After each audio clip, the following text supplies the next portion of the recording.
Дали и кој прави бизнис со погребите на починатите од COVID-19?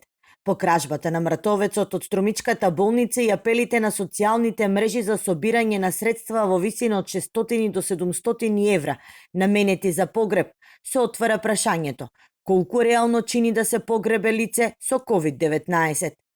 Тргнавме во потрага по одговорите, представувајќи се како семејство на починат од COVID-19 во Штип, чие тело треба да се транспортира и погреба во Радовиш. Од различни погребални предпријатија добивме и различни пресметки. Разликите во понудите се од 70 до неверојатни 400 евра.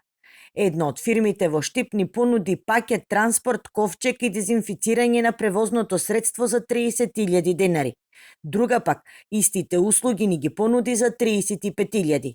Ни објаснија дека цената била висока затоа што е потребна специјална ПВЦ вреќа во која се завиткува телото на починатиот, но и лимен ковчег кој потоа се става во дрвен.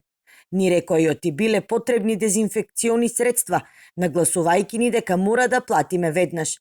Попусти за социјални случаи и сиромашни семејства беа децидни дека нема. И тамам кога човек се наоѓа во очи и без пари, сепак има и хумани предпријатија кои имаат поинаква мисија. Имено пред 2 дена организирале погреб на починат радовишанец, позитивен на коронавирусот за само 12.000 денари. Зарем е можно, прашавме. Собственикот на фирмата склучил хуман договор со Штипската џамија, која пак ги ослободила верниците од сите такси за верски обреди при погребите.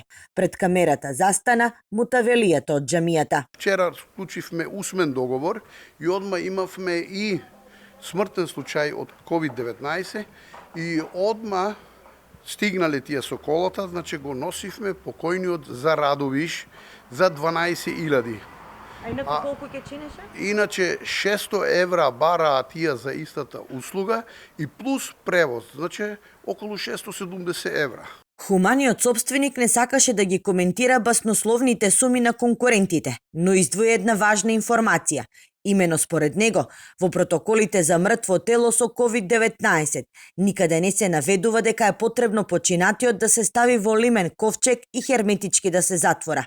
Дрвениот ковчег е доволна изолација, објаснува тој. Разговорот го заврши со мислата дека при таква загуба и паника во која се наоѓа семејството, не е во ред да не му се презентираат сите опции. Прашањето е кој ги регулира ваквите бизниси и зошто на семејствата им се инсистира да плаќаат огромни суми за лимени сандаци.